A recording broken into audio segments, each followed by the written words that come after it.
시청자 여러분, 한 주간도 평안하셨습니까?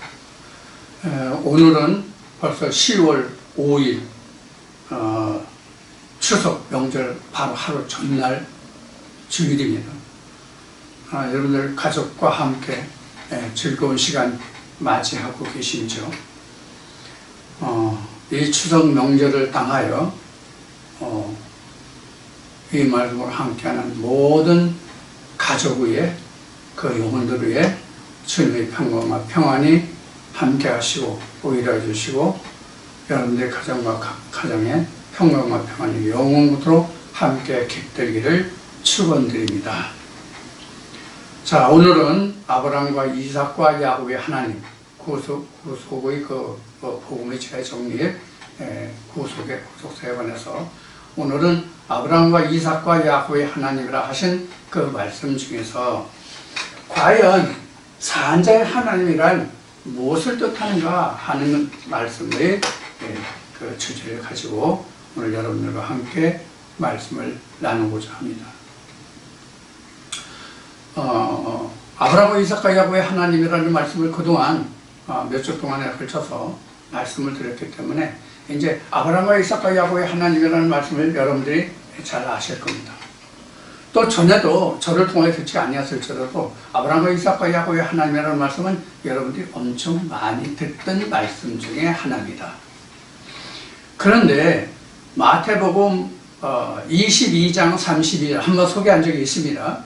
마태복음 22장 32절을 보면 같은 아브라함과 이삭과 야곱의 하나님이라고 하셨음에도 불구하고 그 뒤에 나오는 설명이 좀 다릅니다. 그래서 왜 아브라함과 이삭과 야곱의 하나님을 산자의 하나님이라고 성경은 또 주님은 말씀하셨는지 이 내용에 대해서 오늘 여러분들과 함께 살펴보고자 합니다. 그래서 여러분들과 오늘 함께 인용할 말씀은 마태복음 22장 32절입니다. 마태복음 22장 32절입니다. 마태복음 22장 32절 나는 아브라함의 하나님이요 이삭의 하나님이요 야곱의 하나님이라 하신 것을 읽어보지 못하였느냐. 하나님은 죽은 자의 하나님이 아니요 산 자의 하나님이시니라 하시니. 이렇게 되어 있어요. 22장 32절 한 절이. 그런데 딱 22장 32절 이 한 절만 놓고는 왜 이렇게 지금 매듭을 짓고 있는지 알기가 좀 힘들어요. 그래서 성경 그 마태복음 22장 성경 이 말씀의 앞부분부터 좀 도움을 받을 수 있는 말씀을 함께 보도록 하겠습니다. 그래서 마태복음 22장 30절 말씀부터 보기로 하겠습니다. 마태복음 22장 30절 말씀부터 보기로 하겠습니다. 부활 때에는 장가도 아니가고 시집도 아니가고 하늘에 있는 천사들과 같으니라. 죽은 자의 부활을 의논할진대 하나님이 너희에게 말씀하신 바 나는 아브라함의 하나님이요 이삭의 하나님이요 야곱의 하나님이로라 하신 것을 읽어보지 못하였느냐. 하나님은 죽은 자의 하나님이 죽은 자의 하나님이 아니요 산 자의 하나님이라 하시니 무리가 듣고 그의 가르침에 놀라더라. 아멘. 이렇게 되어 있습니다. 그러니까 마태복음 22장 32절 이 말씀은 어떤 맥락에서 지금 예수가 인용을 하고 있는가 하면 부활에 관해서 그 바리새인들이 의논하고 제자들이 바리새인들과 예수들이 의논할 때에 예수가 그 말에 이어서 지금 아브라함과 이삭과 야곱의 하나님을 말하면서 산자의 하나님이다 이렇게 말했어요. 그러니까 부활이라는 것은 사는 것을 말하죠. 부활이라고 하는 것은 우리가 부활이라는 얘기를 엄청 많이 하죠.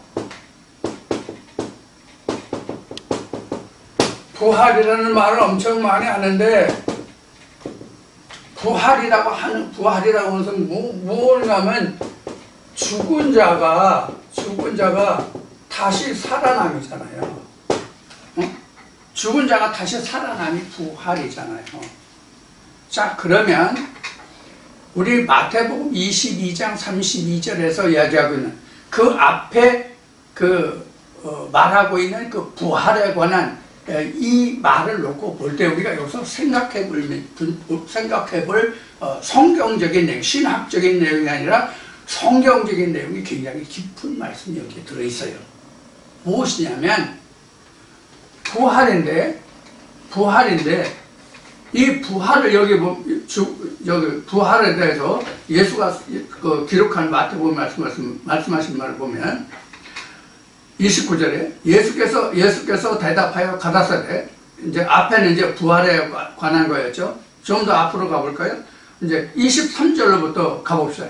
23절부터 가보면 부활이 없다 하는 사두개인들이 그날에 예수께 와서 물어 가로되 선생님이여 모세가 일렀으되 사람이 만일 자식이 없이 죽으면 동생이 그 아내에게 장가들어 형을 위하여 후사를 세울지니라 하였나이다.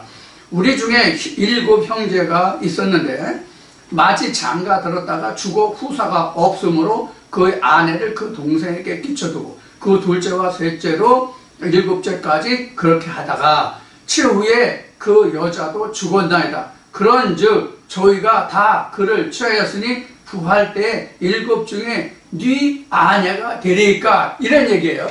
그러니까 어느 한 집에 7 형제가 있는데 큰 아들이 결혼했다가 후사를 얻지 못하고 죽었어. 그래서 그 차남에게 형수가 끼쳐졌어. 그래서 후사를 낳아서 아들을 낳으면 그 첫 자식은 형의 집에 형의 아들이 되는 거야. 이런 이제 그걸 얘기하는 거야. 그런데 하나도 자식을 낳지 못하고 7째까지 갔는데 다 죽었어. 자식이 없이, 아들이 없이. 그러면 나중에 그 여자가 7 형제 중에 누구의 아내가 되겠느냐, 이런 얘기를 하죠. 그런 얘기가 앞에 전제가 깔려 있는 거잖아요. 그래서 예수가 지적한 것이 너희가 부활해서 알지 못한다. 부활은 그 죽은 자들의 부활에 관한 것이 아니라 산 자의 부활이다, 이런 얘기란 말이에요. 결국은 산 자의 부활이다 하는 얘기예요. 그러니까 이렇게 육신으로 죽은 자는 부활이 없다는 내용이란 말이에요. 이 말씀을 잘 곰곰 여러분들 다시 한번 읽어보시고 생각해 보세요. 어떤 의미인지를 여러분들 깊이 있게 좀 생각해 보시라고. 근데 우리는 제가 늘 얘기하지만 우리가 글을 읽을 때 그 말씀을 조금 자세히 읽어보지도 않아. 그냥 읽어보면 끝이야.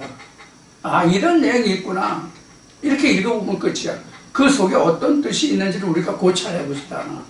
자, 그래서 지금 사두개인들은 부활이 없다고 주장하는 자들이거든요. 부활이 없으면 누구의 아내가 됐건 누구의 자식이 됐건 간에 하든 관계가 없죠. 그런데 부활이 있게 되면 7 형제도 부활하고 그 여자도 부활하면 그때는 그럼 누구의 아내가 되겠느냐, 이런 의미잖아요. 그래서 그에 대해서 예수가 지금 답하는 것이 29절부터란 말이에요. 예수께서 대답하여 가라사대 너희가 성경도 하나님의 능력도 알지 못하는 거로 오해하였도다. 그럼 이게 잘못됐다는 얘기죠. 너희가 잘못 알고 있다는 얘기죠. 오해하였도다. 그러니까 그럼 30절 보자고요. 부활 때에는 장가도 아니가고 시집도 아니가고 하늘에 있는 천사들과 같으니라. 죽은 자의 부활을 의논할진대 하나님이 너에게 말씀하신 바, 이거란 말이에요.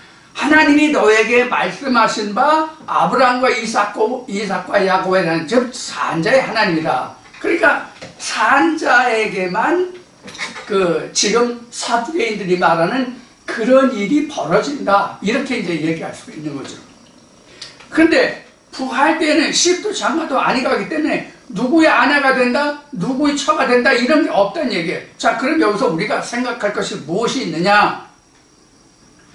육신의 세상으로 해석할 수 있고 육신의 세상의 예대로 될 수 있고 그런 것이 아니다는 얘기예요. 부활 때는 시집도 장가도 안 간다. 그런 얘기는 뭐냐면 탱크 상태로 있는 것이다, 그런 얘기란 말이에요. 그럼 이것은 무엇을 말하냐면 베드로전서 1장에 베드로가 기록한 바 같이 믿음의 결국은 영의 부활이다, 그런 얘기예요. 영의 부활. 그러니까 지금 7 형제와 한 여자를 놓고 보면 7 형제의 부활과 한 여자의 부활만 있지, 그가 누구의 아내가 되는 것은 세상에서 시가고 장가가는 그런 세상의 예지 하나님 나라에서는 시가고 장가가는 법이 없다, 이런 얘기잖아요. 그러니까 여기서 시사하는 바가, 예수가 이 말 속에서 시사하는 바가 뭐냐면, 영의 세계는 시가고 장가가는 것이 없다. 시가고 장가가는 것이 없으니까 그가 누구의 아내가 될지 이것 논할 필요가 아니다. 그래서 산자의 하나님이라 그런 얘기예요. 그럼 아브라함과 이삭과 야곱의 하나님이 산자의 하나님이라는 것은 그것은 무엇을 두고 얘기하느냐? 언약을 두고 얘기하는 거예요. 언약을 두고 얘기하는 거로. 언약.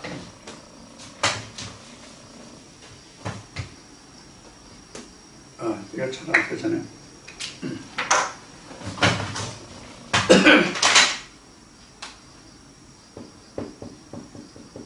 언약을 두고 하는 얘기란 말이에요. 그러면 우리가 성경의 모든 말씀이 언약이잖아요. 성경의 모든 말씀이 언약인데, 약속의 말씀이라는 뜻이에요. 언약이. 언약의 약속의 말씀이라는 뜻이거든요. 그러면 하나님의 모든 말씀은 약속으로 되어 있는 거잖아요. 뭐가 약속이에요? 지금 말한 바와 같이 내가 나를 믿어서 내가 나의 자녀가 되면 하나님 나라에 있게 하겠다, 나와 함께 있게 하겠다라는 말이잖아요. 요한복음 14장에서 17장까지 예수가 언급한 같이, 또 요한계시록에서 예수가 말한 바와 같이. 자, 그럼 언약이라는 것이 뭐냐? 그럼 언약이라는 것이 뭐냐? 이 지금 마태복음 22장에서 기록한 이 말씀은 살았다 이 뜻이에요. 마태복음 22장에서 예수가 인용한 아브라함과 이삭과 야곱 하나님이라는 말을 너희가 듣지 못하였냐? 이것은 다 산자의 하나님이라 하는 얘기는 언약이 살아있다는 얘기도, 언약이 살아있다는 얘기도. 그러면 아브라함, 이삭, 야곱에게 살아있는 언약이 뭐예요? 살아있는 언약이 뭐냐고. 우리가 표면으로 봐서는, 이삭의 표면으로 봐서는 표면적인 약속이 이삭이에요. 이삭이라는 아들이에요. 그런데 이 표면적인 그 상징은 아브라함의 그 아들인데, 이 이삭이 가지고 있는 게 뭐예요? 하나님 역시 하나님의 언약이잖아요. 하나님의 언약이잖아요. 이게 창세기, 여러분들 우리 지금 창세기 말씀에서 우리가 이제 살펴보고 있는 바죠.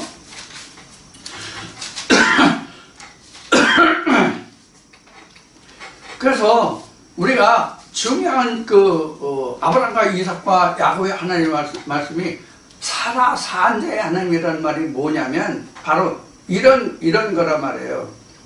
자, 뭐냐면 창세기 17장에 보면은 아브라함의 99세 때에 하나님이 언약을 주시고 할례를 하시고, 그러면서 이삭을 언급하시고, 그 이삭이라는 것을 언급하시고, 그때 비로소 뭐를 하나님이 언약하시냐면 가나안 땅을 언약하신다고. 가나안 땅을 그 17장에 보면 쭉 나와요. 창세기 17장.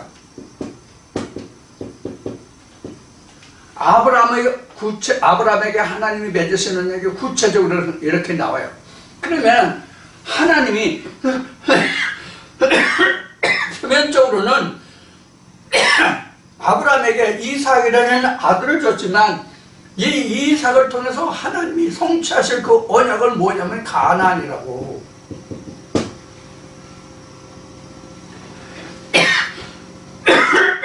죄송합니다.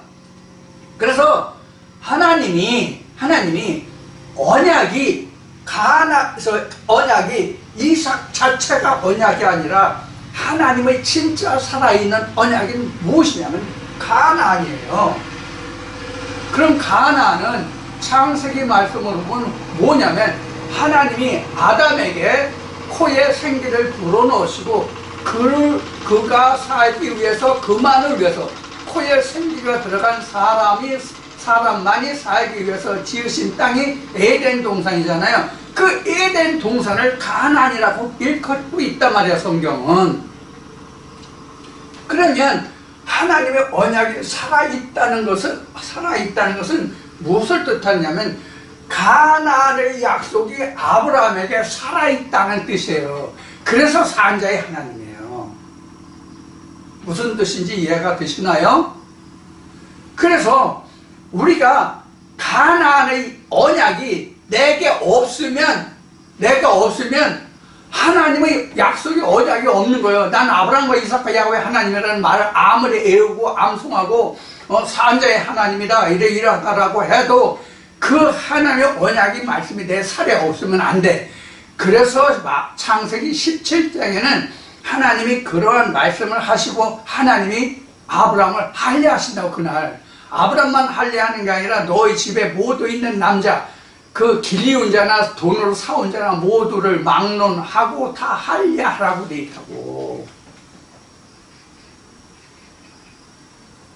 그게 언약의 표라고. 표. 언약의 표예요. 언약의 실체가 아니라 언약의 표란 말이에요. 표. 언약의 표. 할례는 언약의 표지 언약의 실체가 아니라고. 언약의 실체는 가나안이라고. 그러면 우리가 지금 아브라함과 이삭과 야곱의 하나님이 산자의 하나님이라고 지금 예수가 언급하고 있는데, 그러면 내게는 지금 말했고 지난주도 그 전주에도 말했듯이 그럼 내게는 내 살에 하나님이 직접 행하시는 할례가 있냐고.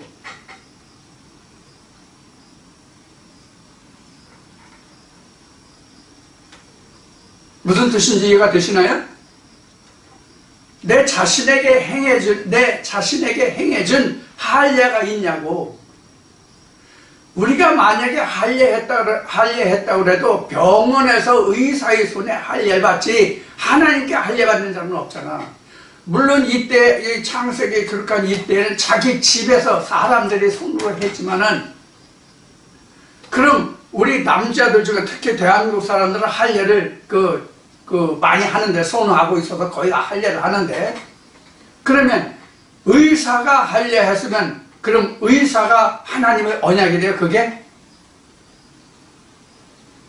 이런 뜻이 되잖아요. 그러면은 성경에서 말하는 할례의 본뜻이 뭐냐, 그럼 성경적 할례.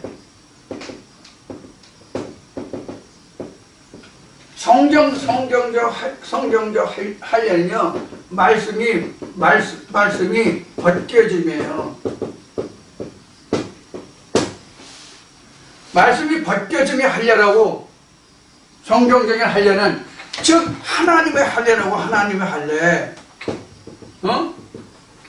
즉 하나님의 할례라는 것은 뭐냐면 말씀의 할례란 말이에요. 그래서 왜 하나님이 말씀이니까 요한복음 1장 1절에 말씀이 벗겨지는 거, 풀어지는 거, 이게 오늘날은 할례라고. 그런 말씀이 내 살에 있어서 그 말씀이 씨가 됐느냐고. 자, 그러면 이삭을 하나님이 이삭으로부터 나오는 이 씨라고 했단 말이에요. 이삭으로부터 나오는 씨. 그래서 누가복음 8장 11절에는 하나님의 말씀이 곧 씨다 이렇게 됐단 말이에요. 하나님의 말씀이 곧 씨다 그렇게 됐단 말이에요. 자, 그러면 우리가 씨를 하나 보자고요. 이거 벽시예요, 벽시. 벽시를 그릴 거예요. 그럼 맨 겉에 이거 왕개예요. 우리 벽 보면 그 노란 껍질 있죠? 그럼 이 속에 이렇게 살이 있어요. 그럼 여기 뭐가 빠졌어요? 지금 벽시는 벽시인데 뭐가 빠졌어요? 이게 없다고. 씨 눈이 없다고. 신운이 있느냐 없느냐예요. 그 신운도 어떤 신운? 하나님의 말씀의 신운. 이 신운이 뭐냐면 성경에서는 예수라고 하고 있다고. 성경은 하나님의 씨를 예수라고 하고 있다고. 그러면 하나님의 말씀의 씨를 예수라고 있다는 뜻이 뭐예요? 누가복음 8장 10절에요. 하나님의 말씀이 씨다. 하나님의 말씀이 씨다. 하나님의 말씀이 씨인데 씨는이 없으면 여기에서 이삭이 나와요, 안 나와요? 영적 이삭이든 이 벽시의 이삭이든 이삭이 나와요, 안 나와요? 이걸 말하는 거예요. 성경 어떤 한 말씀 중에서 내가 그 말씀의 씨가 뭔지를 찾아내야 된다. 그래서 벗겨짐이라는 거예요. 이 씨가 벗겨지는 것은 이 껍질 완결을 벗겨내잖아. 벗겨내면 이렇게 되겠지. 껍질이 벗겨지고 껍질은 이제 벗겨져 나왔으니까 점선을 그럽시다. 이렇게 되겠지. 그래서 나머지는 다 썩고 여기에서만 어떻게 되는 거예요? 싹이 나오잖아요. 싹이 씨눈에서 나오잖아요. 그래서 씨눈이 없는 그런 말씀을 자기의 것이라고 얘기하는 거예요. 씨눈이 없는 것. 그럼 씨눈이 뭐라고 그랬어요? 씨눈이 예수란 말이에요. 예수. 왜? 하나님의 아들이 그 씨잖아요. 하나님의 아들이 하나님의 씨잖아요. 그럼 하나님의 말씀으로 나아지면 그게 뭐예요? 예수잖아요. 그래서 하나님의 말씀은 씨라고 하는 것이 뭐냐면 그 씨가 나다라고 예수가 얘기한 거든 누가복음에서.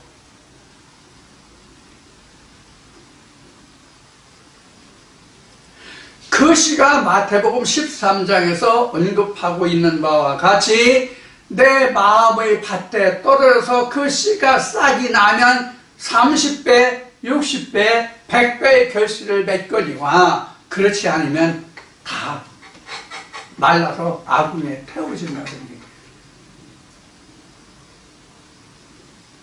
그래서 포도나무에서도 그랬잖아요. 포도나무 열매가 맺지 않으면 그거 가지고 다 말라서 그 불에 떼서 태워지지 아니하느냐.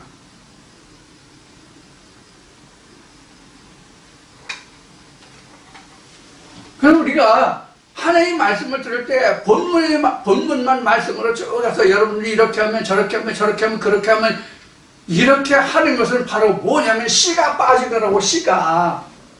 그래서 자기 말로 자기 이름으로 왔다. 자기 이름으로 전한다. 이렇게 얘기한 거예요. 성경은요. 그것을 우상이라고 얘기한다고. 이사야서나 에레미야서나 많은 선지자들, 구약 선지자들이 이것을 우상이라고 그런다고. 우상.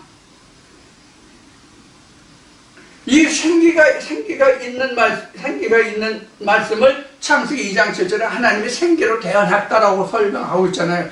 그래서 생기로 주장하지 못하고 생기를 말하지 못하면 그것은 우상이다. 이렇게 돼 있다고 성경은. 그런 하나님을, 그런 말씀을 믿고 가는 자들은 부활이 없다.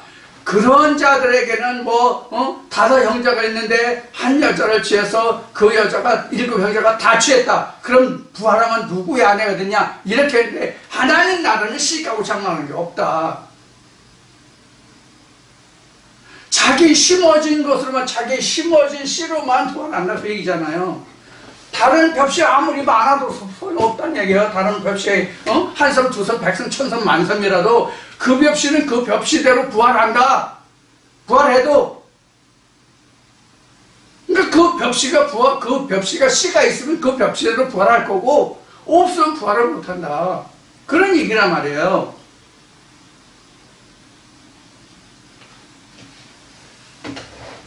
그래서 우리가 계란도 얘기할 때 무정란, 유정란 얘기하잖아요. 무정란, 유정란 얘기하잖아요. 성경에는 고자라는 말이 나오지만 우리 생리적으로 말하면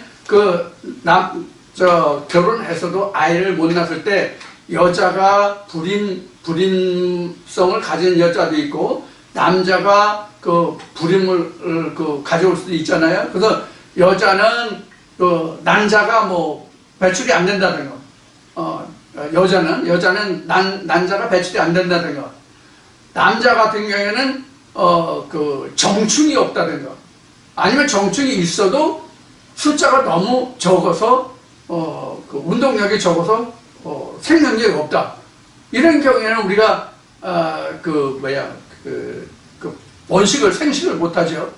하나님의 말씀도 마찬가지란 말이에요. 아무리 내가 많은 말을 쏟아붓는다 할지라도, 소낙비같이, 장마철 소낙비같이 쏟아붓는다 할지라도 씨가 없는 비를 부으면 소용이 없다는 얘기예요. 씨가 없는 거 아무리 퍼부어야 뭐래. 씨가 없는 거 아무리 갖다 퍼부어야 뭐래. 응? 30년, 50년 결혼 생활을 했어도 씨가 없는 씨를 주면 밭이 씨를 내냐고. 씨가 없는 씨를 농사지면 그게 씨가 싹이 나서 우리가 수확을 할 수 있냐고. 똑같은 이치예요. 이게 산자의 하나님, 아브라함과 이삭과 야곱의 하나님이라는 뜻이에요. 그래서 제가 아브라함과 이삭과 야곱의 하나님을 시작할 때 제가 이런 얘기했어요. 왜 아브라함과 이삭과 야곱의 하나님만 되느냐? 아담의 하나님은 안 되느냐? 엘리야의 하나님은 안 되느냐? 이런 얘기를 했었죠. 성경은 또 다른 말씀에 이런 말씀도 있어요. 하나님은 모든 이의 하나님이 된다. 하나님은 모든 이의 하나님이 된다. 그러나 믿음은 누구나의 것이 아니라, 이거 굉장히 의미가 깊은 말씀이에요. 이거 쉽게 말하면 누구나 하나님이라고 부를 수 있다. 그러나 그 자가 하나님의 이름을 부른다고 해서 그 모두가 다 믿는 자가 아니다. 이런 얘기잖아요.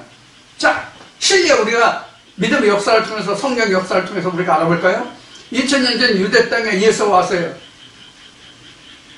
그럼 여기에 지금 마태복음 22장에 사두개인이 나왔죠. 부활이 없다고 주장하는 사두개인들이 나왔지만은, 사두개인들은 얼마 안 됐어, 그때 당시에. 신학적인 역사를 보면 대부분이 바리새인들이었다고. 바리새인들이 대략 70%였다고 그래요. 뭐 대략은 뭐 60%에서 65% 뭐 이 정도 얘기하는데 보통 70% 되지 않았나라고 저는 이제 이야기하고 있어요. 뭐 70%든 60%든 있을 거 아니에요. 그러면 예수를 믿는 자들은 몇 프로였어요? 그때 당시에 예수가 하나님의 아들이라고 인정한 자가 있냐고. 예수의 전한 바가 옳다고 한 자가 있냐고. 물론 마태복음 22장 지금 인용한 23절 말씀은 저희 가르침에 놀라더라는 말씀으로 끝나지만은 23절이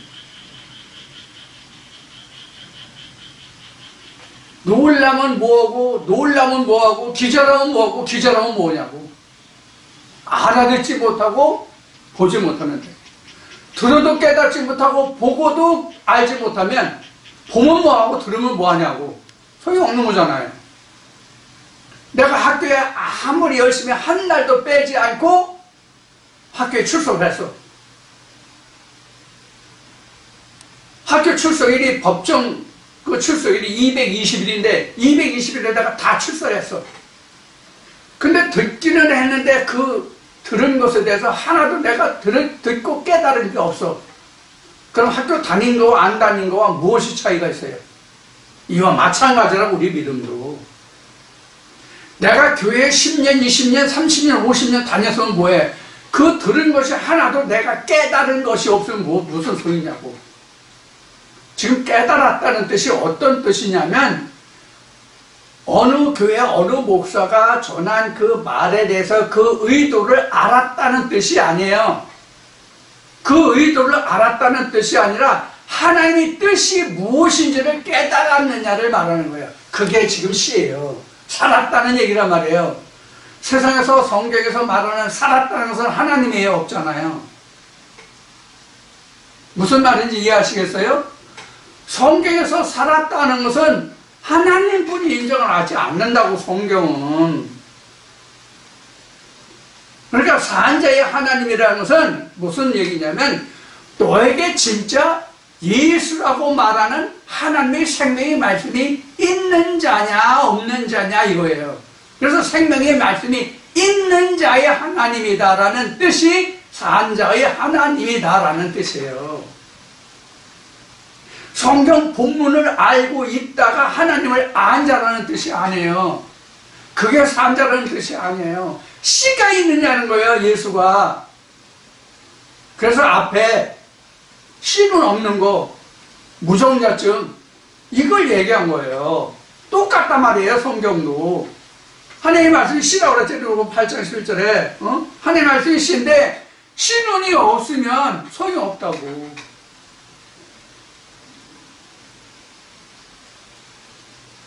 벼가요, 껍질이 벗겨져도, 이 씨눈만 떨어져 나가지 않으면, 이거 싹이 나요. 이게 무슨 뜻이냐면, 우리 육신이 죽어도 하나님의 씨가 있으면 하나님의 씨는 썩지 않고 살아난다고. 이게 부활이야. 이게 죽지 않는 산자의 하나님이라는 뜻이라고. 이 껍질은 벼 껍질을 왕겨라고 그러죠. 이거는 우리가 하나님이 모세에게 시내에서 돌기를 주시고 법궤를 만들게 하고 성막을 만들게 했죠. 성막을 만들게 했는데 성막 휘장과 같은 것이 벽시 왕겨야. 어차피 이건 벗겨져야 돼. 하나님 말씀 이 자체는 그냥 벽시라고 왕겨라고. 이거 껍질 벗겨내야 된다고. 여러 껍질을. 지금 이제 한참 이제 밤이 나올 시절인데요.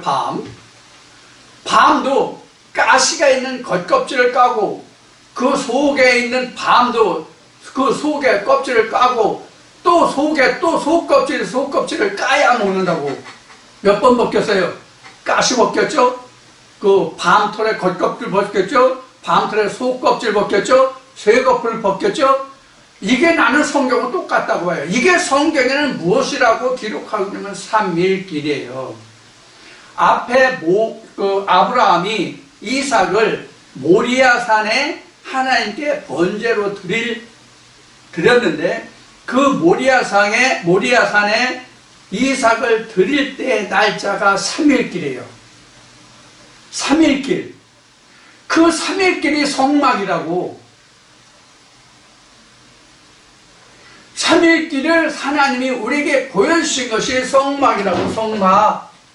이 세토막이라고. 이게 우리가 여기에 이르러야 우리가 하나님께 번제를 드릴 수 있다고. 뭐로? 하나님의 약속의 말씀 아들로 이삭으로. 여기에서 다시 번성해서 야곱이 나오고 야곱에서도 죄가를 벗어야 되고.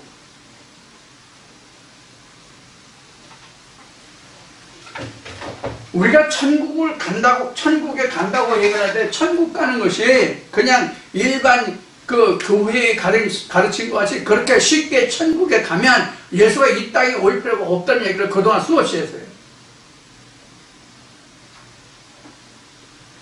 내가 어느 교회 가든지 내가 귀담아 자세히 듣기만 하면 거기도 하나님 있고 천국이 있다고 얘기하는 사람들도 많아요. 그 사람 자체가 하나님께로부터 보냄을 받지 못했는데 안 했는데 그 사람에게 하나님의 말씀에 씨가 있다고 생각하는 거와 똑같아요.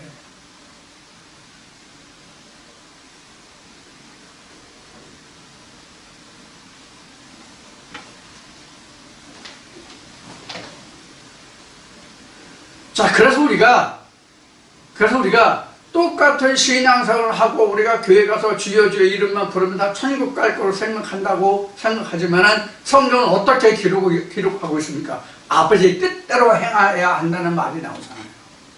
그럼 아버지의 뜻이 뭐야? 아버지의 뜻이 예수가 말한 대로 유일하신 참 하나님과 그의 보내신 자를 알고 그 자의 입에서 나온 말씀을 듣는 게 일이고 믿음이고 구원이고 약속이고 씨라고. 그게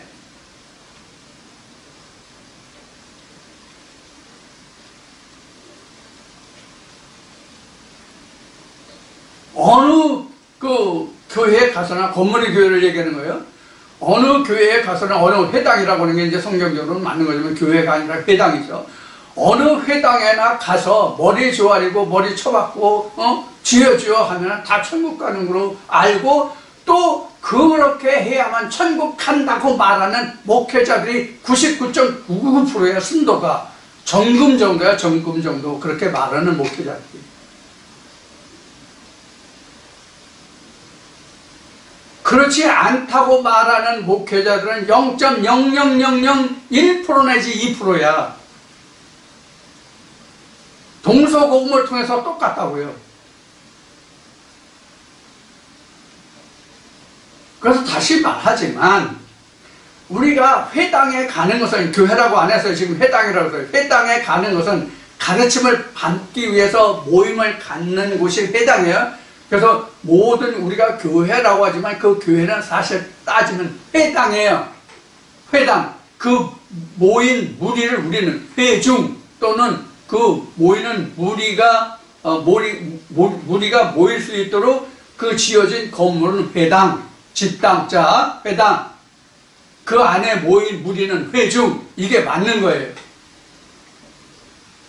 그 회중에 누가 서서 말하느냐 하는 거예요. 씨를 가진 자냐, 씨가 없는 자냐. 고자냐, 아니냐 이거예요. 고자가 애 낳습니까?